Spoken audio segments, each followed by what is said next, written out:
I'm Brian Barnett. I'm just a regular guy. I'm not a doctor. I have no legal license in any field of psychology.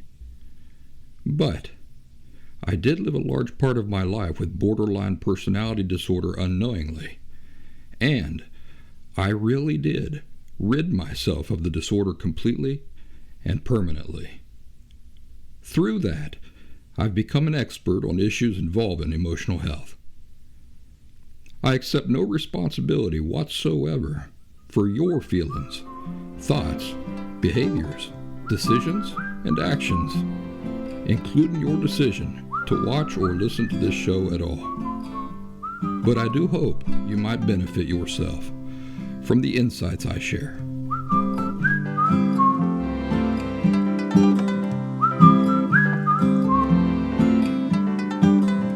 Happy Thursday, everybody. Welcome back to The Last Symptom. I'm Brian Barnett, the creator and host of The Last Symptom, and this week I've got a really special guest, as you can see here beside me if you're watching the video.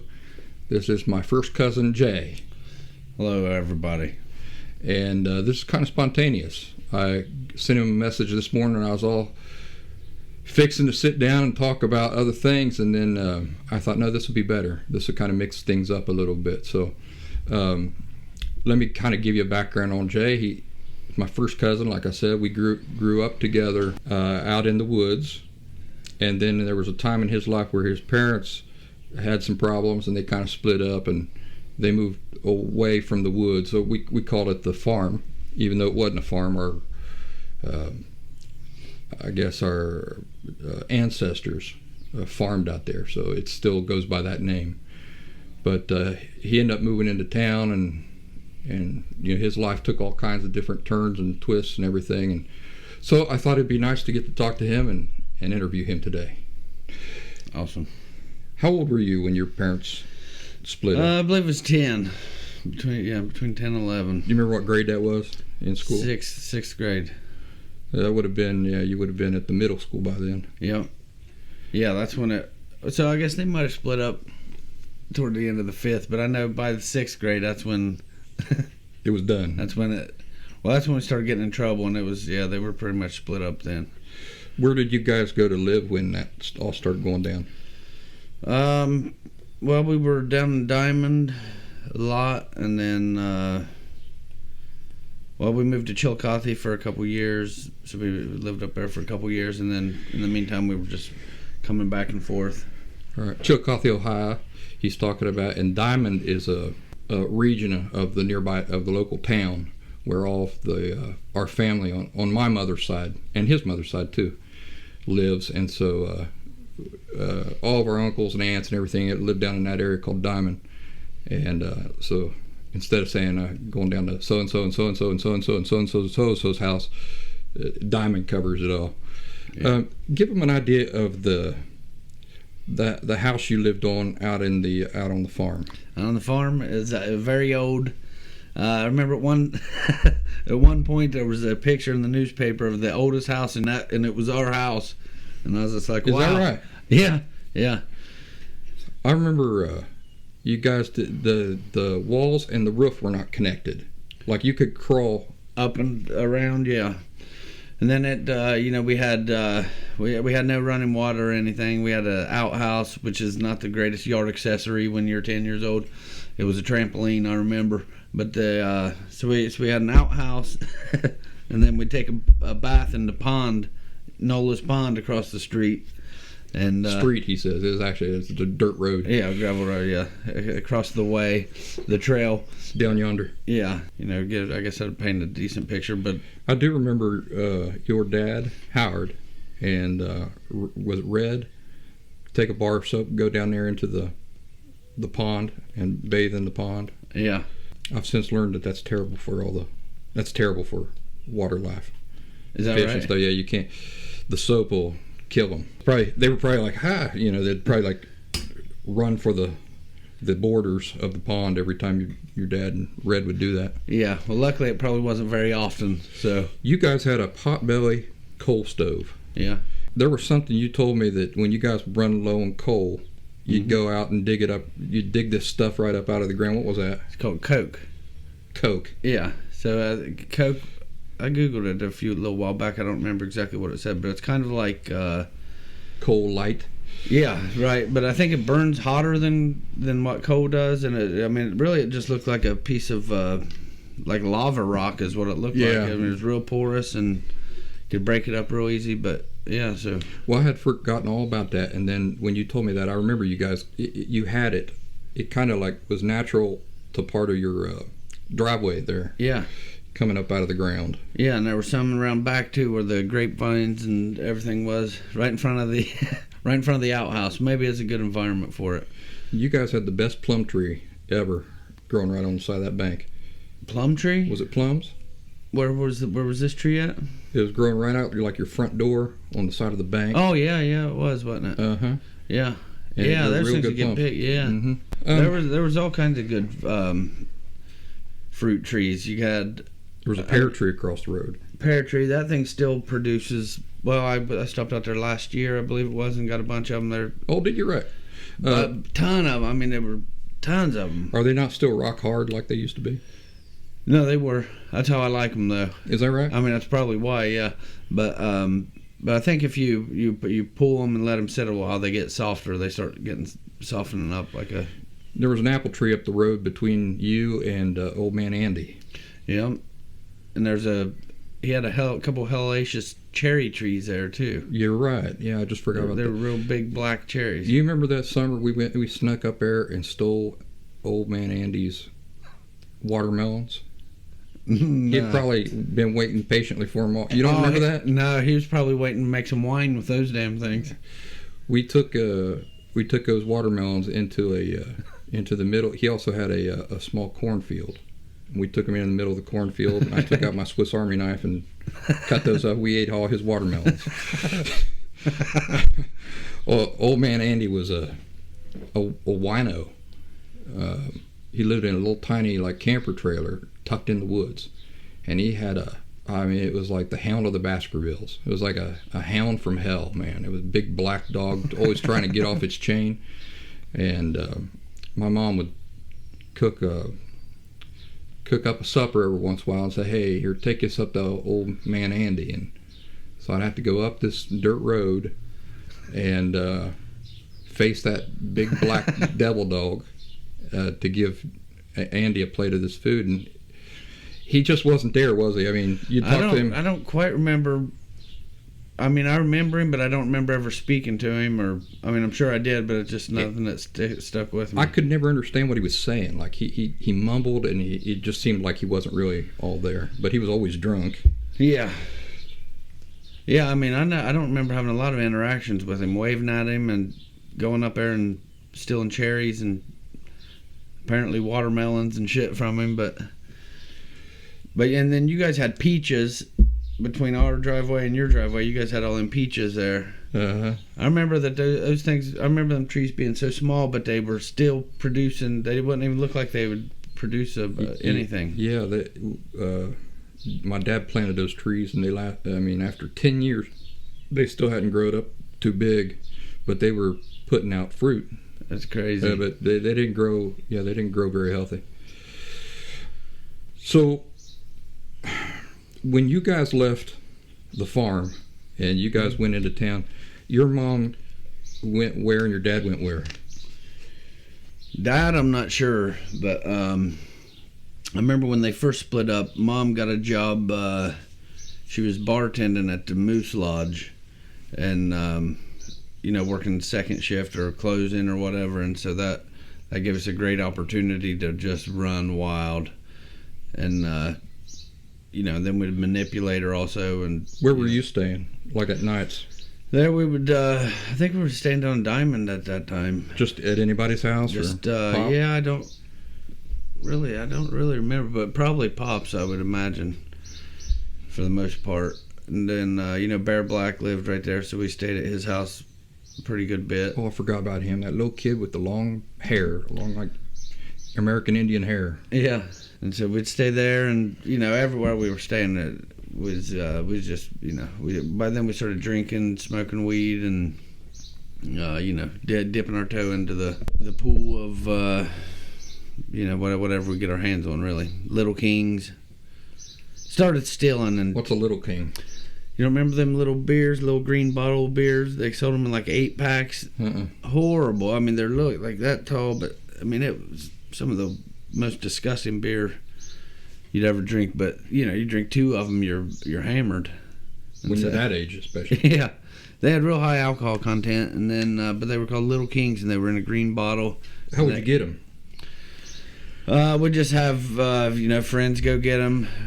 Bear's older brother Doug would go get them sometimes, or at that time Candy's carry out was over here, and then you could I totally forgot about Candy's carry out. Yeah, and you could they had a bar inside, and so the bartender, when a car would drive through, they have drive-throughs where you can drive through, and they'll just hand you your beer right into the driver's seat. So the bartender would be in there bartending. When a car would pull up, they should go out and take their order, and then just go inside. If no car came through, then it's fine. So what we'd do is we'd come in the back of it and we'd step over the sensor or jump over the sensor and just open the coolers and grab a bunch of cases and no kidding. And then just run like hell plumb down to the railroad tracks and then get up the railroad. No kidding. Oh yeah. You weren't worried about any of the consequences of that? Well, I didn't want to get caught, but I guess that wasn't. You didn't really take it serious. Didn't really take it serious. I didn't. I thought. I mean, I've always been to kind of do whatever I could for a laugh or whatever, and so that's always been my main focus, and it's kind of been scoring the laugh. Yeah, and it's not a. You like does it make you feel good to make people laugh? Oh yeah, I love it. Yeah, it's like a natural high, I guess. It's my favorite thing in the world. Yeah, brings me great pleasure. You recently got back into comedy? I did, yes. Yeah, so stand up. I mean, yeah. So I started it in April 30th of 2008. April 28th of 2008, I got my license for the first time, and it had been 13 or 14 years since I had one, so it was a hell of a good day. So I got my license on the 28th, and then I went. This time I was living up in Dayton, and so I got my license on April 28th. On the 29th, I went down to, we used to go hiking around all these trails or whatever, and so we went down there, and I was smoking a joint, celebrating, that I finally got my license back. I guess, I don't know, I was 20 some years, late 28, I guess, and so I was down there smoking a joint, kind of celebrating, that I'm getting my shit together, but I didn't know there was a park ranger was on the other side of the creek recording me. And so really? Yeah, and so then I go walking back up. What time of day was this? It was getting dark. It was almost dark. And there was a park ranger out there. Saw you come in. I don't know if he saw me or if he was just down there watching because there were other people or whatever, but by the time we came out of the woods, then it was just us and the park ranger sitting right beside the car, and I thought, well, what the hell? And we'll go up there, and he's like, I know what you're doing, and I was like, no, you don't. And he's like, yeah, I do. And I was like, he's like, you gonna keep lying to me? I was like, I ain't lying. I ain't lying. I wasn't doing a damn thing. And then he pulls out his camera and starts showing me the video. But it was just, you had it rolled like a cigarette, or was it in a? Yeah, but there was other people there, and we was passing it back and forth. Well, it'd be a hard time. It'd be hard to prove though that wasn't just a cigarette. Yeah. But there was. All the giggling, and then you guys got in the mood for snacks, and so choking, and started coughing and choking and stuff, and so and so then I've way back when, if you get caught with weed, it was just $100 fine and court costs, but at that time it also held an automatic license suspension for 6 months to 5 years. You just got your license. I just got them the day before, and so then. I was like, son of a bitch, and then I go to court, and I just represent myself, and I say, I just tell the prosecutor, look, well, I'll plead guilty. You hammer me on fines, and then hold the maximum sentence over my head. I just don't want to lose, whatever I could do to not lose my license, and so they went along with it. And he said, if you ever get caught smoking weed in Greene County again, then we're going to throw the book at you. And I wanted to say, you got the book, you throw it, you son of a bitch. But, I didn't, I was like, yes, sir, absolutely, I agree, 100%, yeah. Let me sign off right here. Yeah, and so I forget what your initial question was. It was about stand-up. Oh, yeah. So recently going back to it. Right, yeah. So I started it in 2008 and then got pretty busy. And then about 2017 is toward 2018 was probably my last shows. That's when I got strung out on drugs and just quit doing anything productive. And then so I started getting felonies again and all this stuff, and so I went to court. So then so between then and July 16th 2020 I was just strung out horribly, and then on July 16th I went to court and went to jail, and then went to jail and then rehab, and that was about a year. And then I got out in March 18th of 2021. There was one day I was driving by.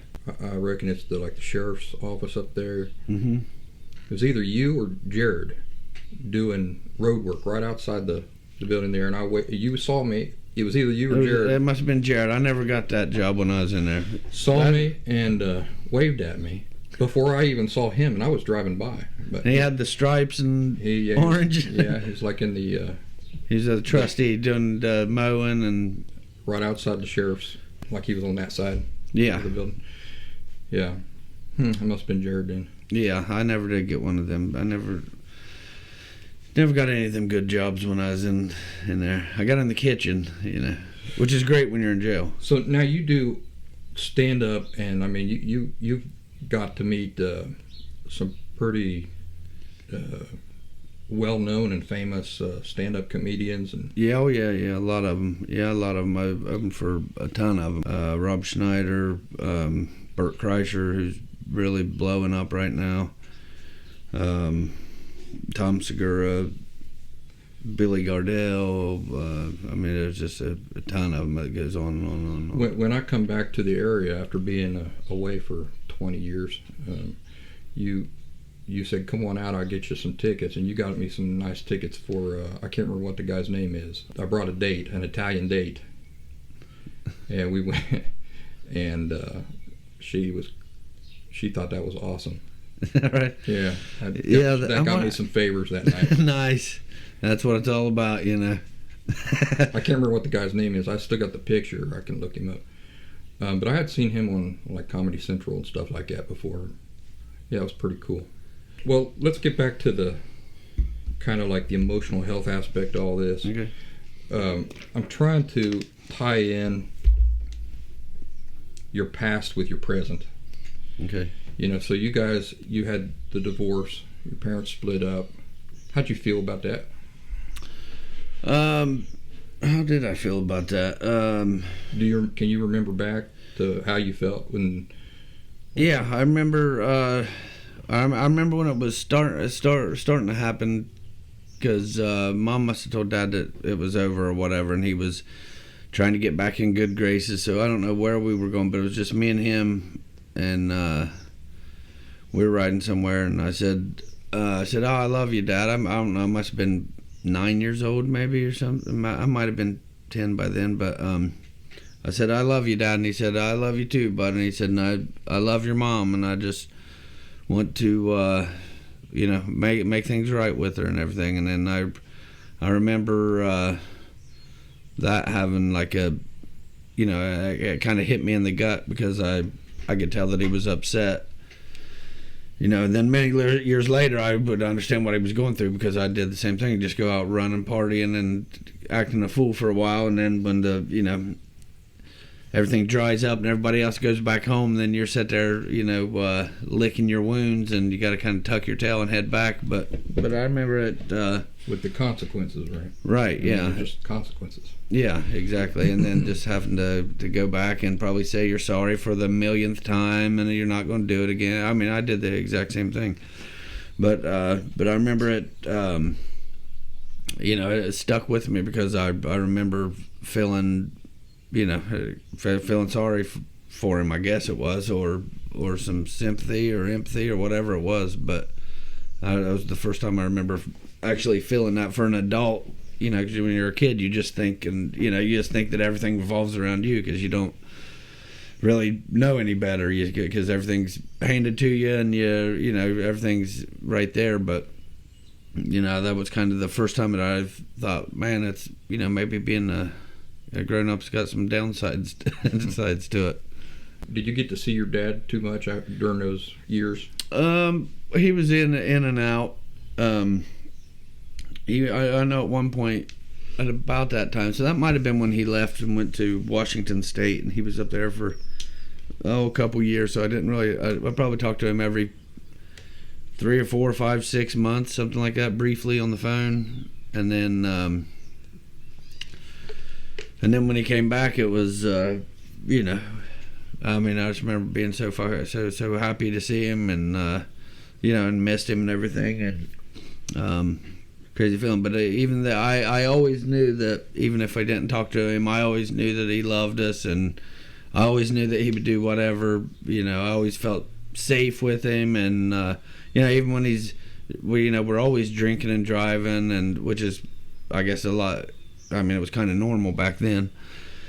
Yeah, but I kind of got to put that in context for those folks who live in the cities. You know, the danger associated with drunk driving in a city is much greater, simply because there's more opportunities to kill somebody. In rural areas, you know, out in the country, on the back roads and stuff like that, it's mostly the risk is of killing oneself more than killing other people. So it was more common back then. We're talking about the 80s and early 90s. It was it was really falling out of favor back then, but the dangers of it weren't as emphasized as they are today. Yeah, there were still no seat belts. I mean, they were in the car, but nobody ever wore a seat belt. I mean, you know, we did have one of them station wagons, and you know, all the kids are in the back, facing the back, no seat belts, kids climbing over. I mean, it was just cigarettes just blazing. But it was another world. Do you remember the first time? So during this period of your childhood, you're like 9, 10 years old. Your parents are split up.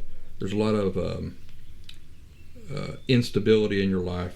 Like, you don't even know where you live. You can't even tell me where you lived. Right. This led to you guys running wild. To say the least. Yeah. You guys start getting into trouble, stealing soft drugs at the time. It was like marijuana and beer and stuff. Yeah, like that. and some pills, some Valiums, and you know, so you get some Xanax were starting to come around then, but Valiums were pretty common. But it was mostly booze and weed. Do you remember the very first major run-in with the law that you had, and how your parents reacted to that? The first time where you got into real trouble. I mean, not talking about small stuff, but you know, it was a serious and like not shoplifting or something like that. You're talking about. I mean, when I got the first felonies, I would have been 15, and that was aggravated burglary. I broke into my girlfriend's house and stole all of her dad's guns. And then really, I thought because I had been getting, you know, I got put on probation when we were 11. So we were all on probation when we were 11. Jeremy might have been 12. Let me tell him that too. So Jay has an older brother named Jeremy, also my first cousin. These are all my first cousins. And he had a twin, identical twin. His name was Jarod. And we'll kind of work up to that, but so that's the trio right there that we're talking. When he's talking in plural, that's who he's talking about, his brothers. Yeah. Yeah, you're doing good job filling this in, because I'd have just brushed over a lot of it. That's all right. But I remember me and Jeremy one time. You remember when Big Bear was out, you know, across town, and so we went in there and we were stealing cigarettes. Because at that time, cigarettes were just on a display at the front of the store, and you know, we were always stealing cigarettes, cartons by cartons and cartons of cigarettes. And then, you know, I would just always have all these cigarettes, and then I would give them to these older guys that, I was 10, 11 running around with these guys that were 18, 20 years old or whatever. Probably because I always had cigarettes and I was making them laugh and stuff, and I just loved doing, loved that stuff. But so we went out there and we were stealing a pack of cigarettes. Well, I put the cigarettes in my pocket, and we walked around a couple minutes, and then I went to leave, and as I'm walking out the door, this lady walks up, and she was like a secret shopper, and which you never heard of back then. But she walked up and grabbed my shoulder, and she just whispered in my ear. What's a secret shopper? A secret shopper is somebody that's just looks like a regular person, but they actually work for the store, and they're pretending to shop. Loss prevention, yeah. And they're okay. Yeah. So they just look like a normal shopper, but really they're just keeping their eye on what's going on with suspicious people or whatever. Kids looking at cigarettes. I never heard of that. That's that's real common now. Sharp, yeah, it's real common now. But so I was walking out the door, and she grabbed my shoulder, and she said, "I need to talk to you about them cigarettes." And the automatic door swung open. I could feel the wind coming in, and I got lightheaded. I about fainted because it just stress. It just scared the piss out of me, and so I'm lightheaded, and she's like, we're walking back to the manager's office, and I looked down, and I had pissed, literally. You really had scared the piss out of me.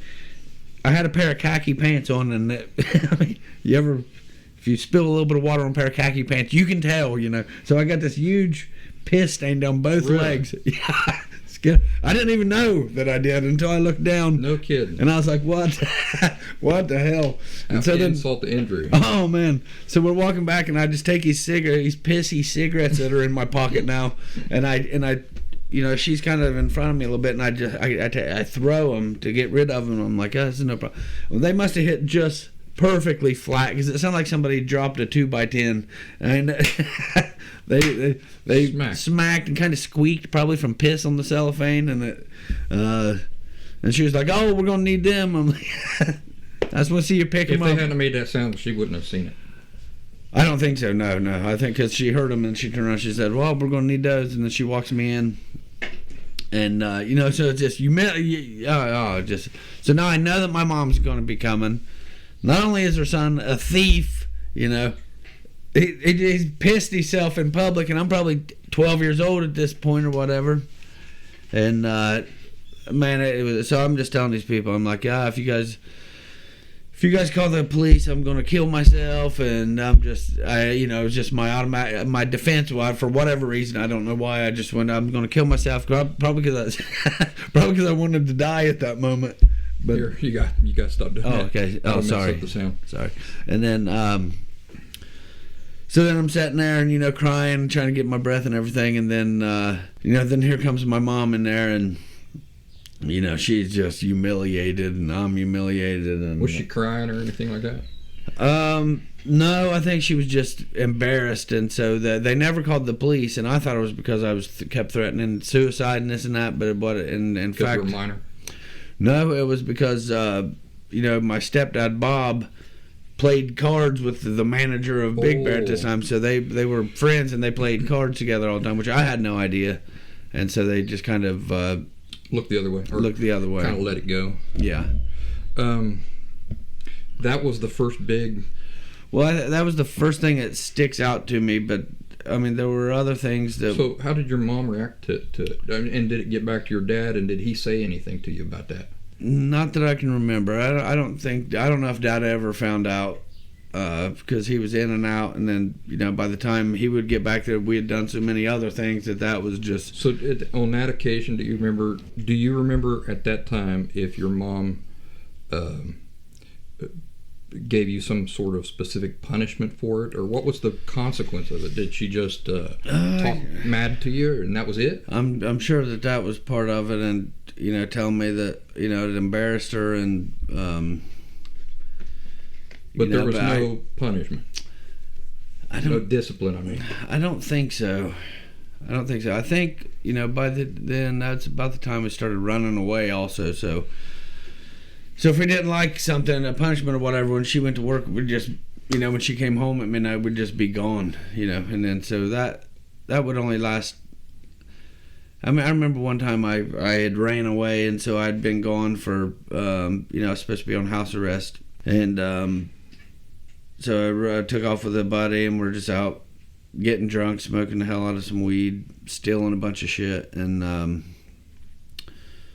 we get pulled over, and the police officer he just walks up to the passenger window, and he goes, hey, your mom's looking for you. You need to go home. And I said, all right, I will. And then he just let me go, and I never went home. You didn't go home? No. I mean, by that time I was just horrified, and I remember.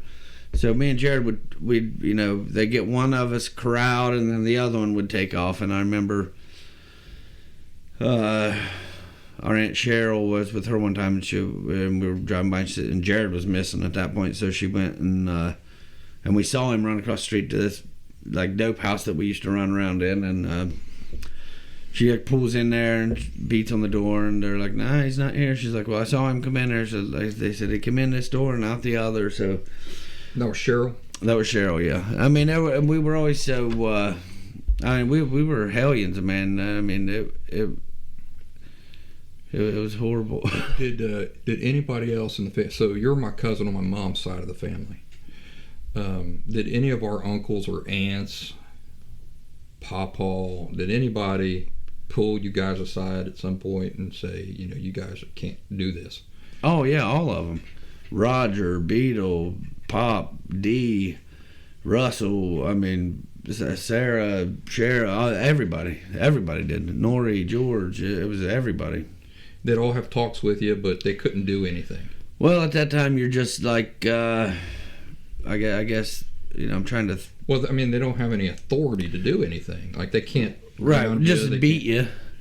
I mean, Roger whooped the shit out of me one time with a belt. I mean, give me a good beat. Really? Roger did? Oh, a good one. Oh, yeah. It was a good one. That was from Bear Black's porch all the way down to his porch. Just one right after the other. Holding on to you. Holding my arm, and my feet was going, but I wasn't going nowhere, and he just beat me, and I was probably 14 at that time. I thought, I hadn't had a... What had you done to earn that? Well, I was supposed to be staying down there, and I had snuck out the window, or climbed out the window. You were supposed to be staying at Roger and Cheryl's that night, yeah, or that weekend, whatever, and I climbed out the window, and Jed and went out and partying. And so he, instead of just coming looking for me, he knew that we always came back to Bear, so he just sat there. Waited you out. Huh? Waited me out, and the car pulled in, and,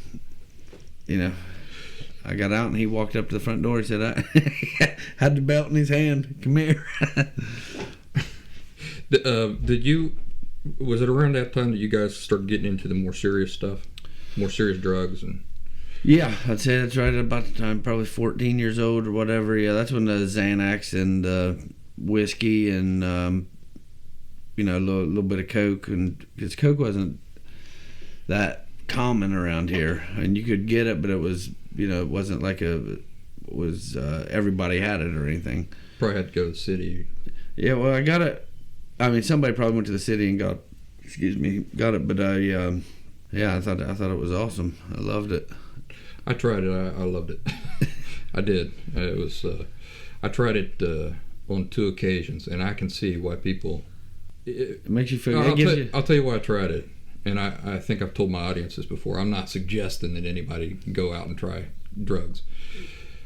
I had gone through my divorce. I was starting to go through this recovery process. I worked as a medical interpreter at the hospital for a long time, and I was working with this patient one day, and the anesthesiologist is telling the patient, like, we're going to do this, we're going to do that, and he says, we're going to give you, it's cocaine.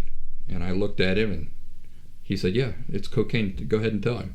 So I told the patient, we're going to give you cocaine. And then later I got to talking to him, and he's like, we use it all the time in the medical setting. And we anesthesiologists use cocaine all the time. We don't call it cocaine, but that's what it is. And I got to thinking about that, and I thought, well, you don't have a bunch of people leaving the hospital addicted to cocaine, right? So it's not a physical dependency that occurs right away. It must be an emotional dependency that people develop for the thing, just like alcohol. Yeah, I've been drinking alcohol since I turned old enough to drink alcohol, and I've never been addicted to it. So it must start with an emotional dependency, which then leads to a physical dependency when it's abused. So at that point, I said, well, I'd like to try it. And so I did. I tried it 2 times, and it was fantastic. And how do they administer it in the hospital? Did you do it in the hospital? It was a nasal surgery. And so they apply it nasally through your nasal cavity. Is it efficient enough? Yeah. Yeah, it's a... it's a brief, or I don't know how long it lasts that way, but yeah, it only lasts like 20 minutes. It seems like. Yeah, that's and then then you do more and more and more, and then you do more, and then the next time it'll last 15 minutes, and then the next one will last 10, and then 5, and then you're just constantly doing it, and that's how it. Yeah, my drug experience is very, very limited. Like I said, I was already, I was on the verge of 40 when I tried it, and it was more of like, I just want to try it, rather than this is something I want to do. Right. I knew it wasn't going to be something I was going to be doing regularly. So I had an opportunity to try it, and I tried it. And I wouldn't do it today, not at all. Not with fentanyl going around. Yeah. Because everything's got laced with fentanyl. I would not even do that. But that was my like that, and I think I tried ecstasy, and that was it. Well, that was the extent of my whole drug experience. That's a good one. It's a fair amount. And then it's like, as they say, if you hang around the barbershop long enough, you'll get a haircut. If you keep trying enough of them, you're going to find one that's, harder than hell to quit. Yeah, but I think you're right. I think there might be an emotional addiction to it first. Oh, absolutely. Because otherwise, everybody who got anesthesia at the hospital would walk out like needing their next fix. Right. And that doesn't happen. People go home from after having that administered, and they never crave it again in their entire lives. Right. But when you're talking about, there's 2 types of addictions. There's the emotional addiction and the physical addiction. If you abuse liquor or alcohol, for a long enough time, it moves beyond just an emotional addiction. Whereas what I mean is that you're using it for a long time to drown out uncomfortable feelings. Our cousin Matt, who recently died, we have another first cousin, who just died from, he just killed himself with alcohol. If you've ever seen that movie with Nick Cage, what's that called? Something in Las Vegas, where he just drinks himself to death. That's what our cousin did. He just drank himself until his organs could not handle it. He was dealing with some sort of to call it discomfort really is not sufficient. Trauma. Some intense pain, intense emotional pain. And so he would have started by using, he got involved with drugs and stuff too. But that's how it would have started. Trying to drown out those painful emotions. And after being abused for so long, then the body actually develops a physical dependency. You got the emotional dependency and the physical dependency. Once you get to the physical dependency, it doesn't matter if you resolve the emotional dependency. You're beyond that. Right. Now your body physically needs it. It's like you need water or food.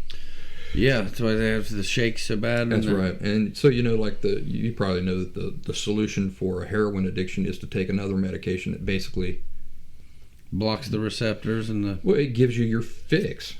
Right. But in a controlled way. Yeah, methadone. You're still addicted. You always will be addicted. It's like my brother with alcohol. Mm-hmm. He can stop drinking for 50 years, but he's always going to have a physical dependency on it. So that's why he can't go back to drinking it. Right. Yeah, I would. Of all the drugs I've done, alcohol is the one that I miss the most. Ooh, boy. Ooh, goddamn. I love booze. What were some of the others that you got into?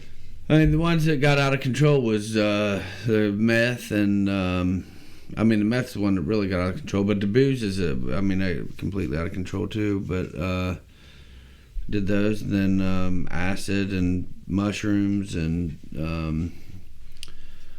a lot of the opiates, all the different opiates. Luckily I never did try the heroin or the fentanyl. And the main reason I didn't do that, I guess there was a couple reasons, but I knew that I would be addicted to it because I've seen it happen to so many other people. But also, I knew that, but it didn't really look that fun if you see somebody on heroin or fentanyl. I mean, they're just knotted out. I mean, it doesn't look appealing, but what it does is it numbs you completely from all the emotional trauma that you've ever went through, whatever it is. Instantly they're just numb. They don't. It's like a zombie. Let me get my sweater up. Yeah. I lost 2.5 pounds from yesterday to today, and I lost 2.5 pounds from the day before to yesterday. Is that right? Yeah, I just started on Monday. By drinking coffee, water, salad. I have a protein shake in the morning for breakfast. I have a protein shake in the afternoon for lunch. Then I have supper, which is like meat with vegetables, maybe 500 calorie, maybe a little bit over 500 calorie supper. 1 glass of wine, and that's it. I don't snack or anything, and I don't drink anything with calories in it. So it's water and coffee and tea and stuff like that. Man, I'd love to get my weight under control. Well, but I don't. The first 2 days were rough, I'll tell you, because I was pacing like my body wanted something. Usually, what I do in the evenings is when I'm trying to chill, is I will I'll get a book out or get my guitar out or put on a movie and pour myself a glass or two of whiskey. And that's the way I kind of like unwinding at night. So when I go to do like a diet, I know I'm going to be craving that. So I have to have something. If I take something away, I have to replace it with something better. Right. Healthier, I mean. So if I take away my whiskey, then I know I'm going to be craving that. So I just make sure to stock up on teas, coffee, things like that. Does vodka have calories? Everything. Whiskey. All alcohol does? All spirits have a lot of calories. And because of the sugar? Well, they convert into sugar. Right. The alcohol converts into sugar. Yeah, so it's all carbs and... Yeah. It's probably why they're so good, because it's all carbs. Oh, man. It is good. I'll tell you, I miss a good drunk, I'll tell you. And that's another thing is that for my diet, I cut out all carbs. There's no bread. It's all meats, vegetables. That's a hard one. No bread. That's a hard one. Tell you what. I mean, they're all hard if you just... First 2 days are the worst. I feel pretty good today. And the coffee takes away your appetite. Does it? Yeah. And it's actually negative calories. Because of the caffeine in it, you drink coffee, if you're just drinking it black. If you drink the coffee black, it's got 0 calories, but the caffeine will actually burn away calories that you've already... Is that right? Got, yeah. So. Huh. Anyway, so you, Jeremy, your older brother, Jeremy. Yes. He's probably the hardest living of all Lovians. Even though we should get to the point, I mean, we should go ahead and cut to the chase that your brother Jarod died here recently. Right. He died of an overdose 2 years ago. Yeah, April will be 2 years, yeah. Fentanyl overdose, yeah. You want to tell us about that experience? Or I mean, yeah. Remember, you don't have to talk about anything you don't want to talk about. Yeah, no, I don't mind. If it gets too personal or something, you want me to cut something out later, I'm happy to do that. Yeah, no, I'm not worried about it. All right. So I guess the way it got started, I guess I'd have to go back to when I was in rehab. So when I'm in rehab, I get a call from... So when rehab, you get your phone on certain days. So when I went to jail, my charges were possession of meth, heroin, cocaine. I had a bunch of Percocets and Xanax, and also syringes. And then receiving stolen property and tampering with evidence. Seems like a lot, but if you name all the charges I didn't get charged for, man, that's just not bad. Anyway, so then that's what I'm in rehab for all this, the drugs or whatever, and then on 2 days a week you get your phone. Like on Wednesday evening you get your phone for 2 hours or hour and a half, whatever it was, and then on Sunday you get them from like 10 in the morning till 5 in the evening or something like that. And so I get my phone and I turn it on. Then I get a call from my girlfriend. She said that Jarod had overdosed and they were taking him to the hospital. So he overdosed at my house, and then they were, on fentanyl? Well, this time, yeah, it would have been. Did he know he was taking fentanyl, or was fentanyl laced in something else? No, he knew. Yeah, he knew. And so, so they take him to the hospital, and they call me, and then they give me a pass, so I get to come home. This is on January 11th of 2021, and then cause that's my mom's birthday. So we come to the house, and then that's still COVID going on, so they're not allowing me down to the hospital to visit him or anything. And so eventually so everything goes. I haven't heard anything. They said that he's stable, and then the next day he just shows up at the house. So he had signed himself out of the hospital, and he showed up back at the house, and he was wanting his. I was in the shower, and I come out of the shower, and my girlfriend comes in and says, "Jarod and Eric's in the bedroom shooting up," which is a one of our best friends, Eric Vest, who he just overdosed and died from fentanyl also just a couple months ago. But so I get out of the shower and I go in there, and they're trying to hit themselves or what. He's drawing a shot up, and I said, man, you guys gotta get the fuck out of here. You can't do that shit here no more. And I told Jarod, I said, man, you're gonna end up fucking dead. You're gonna fucking overdose, and it's gonna kill you. I said, Jesus Christ, you just got out of the hospital. I said, Mom's on her birthday's worried to death, thinking she's going to have to bury you because they didn't think you was going to make it. And I remember he says, no, it's not. I'm not going to die. He said, I'm just trying to, get this shot. I'm trying to get Eric to hit me. And I said, well, you're just going to have to go somewhere else and let him hit you. And then he left, and I remember feeling horrible about it. I mean, I just felt like that I just felt horrible that I just ran him off, but also I was I still had to go back to rehab that day, and it was I was trying to get the shit away from the house, and so I feel horrible about that. Then I go back to rehab or whatever. I bet then every time I get my phone, I'm calling him and I'm begging him to go to rehab and everything, and he's just keeps saying, I will, and so now we're in March, so it's like mid-March. I'm getting ready to get out, and I talk to him, and then finally I talk him into going to rehab. So I get out on March 18th. He goes to rehab on March 17th. I did a completely different rehab than I'm in. So the day after, or the day before, yeah. So the day before I get out, he goes to rehab, and I'm just tickled to death. I'm thinking, man, I'm just, it's just a relief that I didn't have to worry, because every time I'd get my phone, the first thing I would do, I have this app, I think I've showed you, called Mobile Patrol, where you pull it up and you can see everybody that's booked into the jail.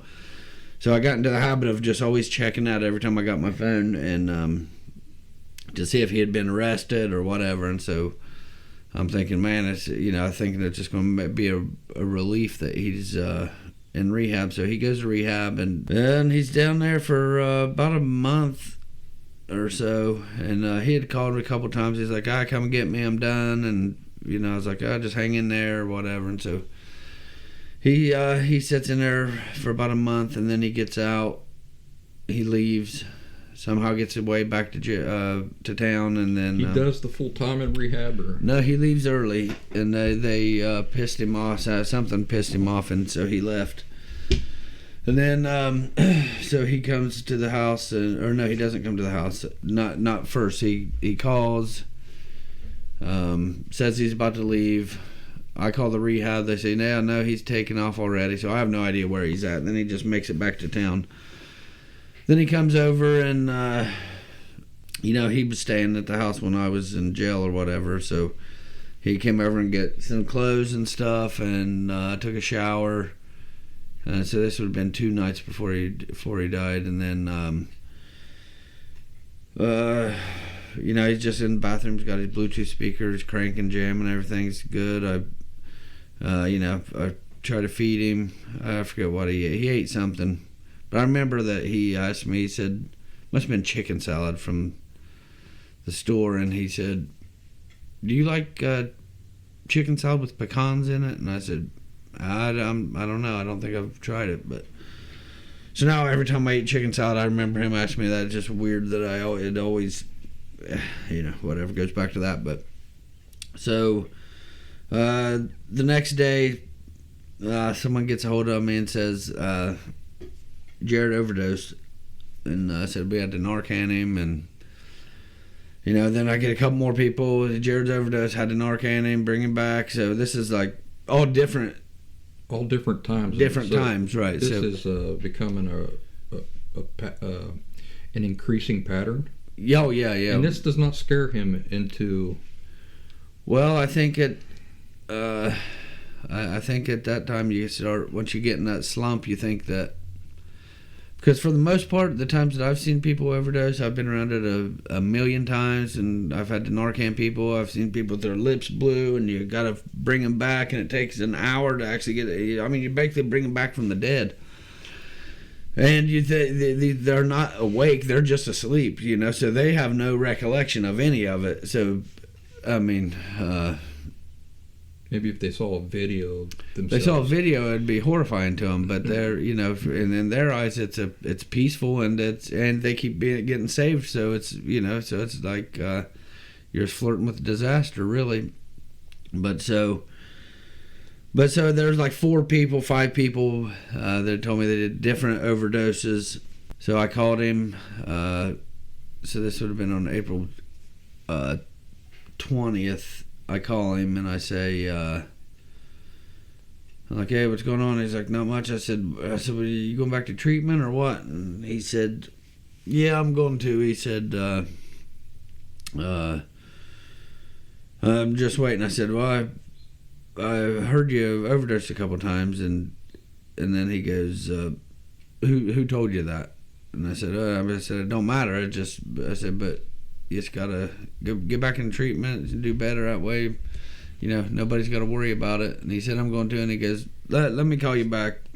And I knew he wasn't going to call me back. He was just wanted to get off. He wanted to get off the phone. He was pissed that somebody told me. And then and it's embarrassing too when it's humiliating and you're ashamed of yourself. And so we get off the phone and so this put it back into the morning of it was a Wednesday morning, about 4 o'clock in the morning. I wake up and I just grab my phone and I go to check on. I text him and then he doesn't message me back. Then I message him on Facebook Messenger and I say, "What are you doing? Just checking on you, make sure you're all right." And he said, "Yeah, I'm good. I'm just over here at this guy's house." He said, "We're just kind of pilfering through shit in his attic," and he said, "But I'm all right." And then I said that was about 4 o'clock in the morning. Then at 7 o'clock in the morning, somebody's beating on the door. You remember Charlie Tyndall? No, it's one of Dad's friends. But so Charlie's beating on the door, and he's like, "Jay, it's Jarod. He's overdosed." He said the ambulance is over there working on him now, and and it's just out the back door of my house. It's just 200 yards. It's right there. I showed you the one day we used over at the house where it was at. It's just right there. And then he's like, I don't. He said, "I think he's gone." And I said, "What do I need to do?" He said, "Call the police and talk." I said, "Tell them who you are." And so I called the police station. I said, "Yeah, somebody just told me that you guys are ever working on my brother." And they said, "Yeah, he's they're leaving with him right now." And then I ran to the back door and I didn't hear a siren. So I knew then that he was gone. And then within 2 minutes, his wife calls me and she's screaming, and then it was just a horrible day.